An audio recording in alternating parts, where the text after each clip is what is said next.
এখানে হাট বসেছিল আর তোমাদের দাদা ভাই বাজার থেকে পাঁপড় নিয়ে এসেছে।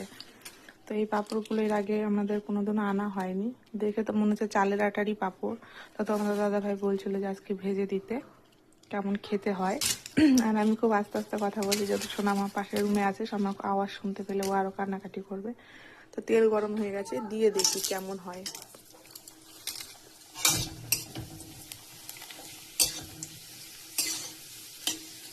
কিন্তু দেখো সব একই রকম হয়ে গেল, কালারের মানে কোনো কিছু বোঝা যাচ্ছে না।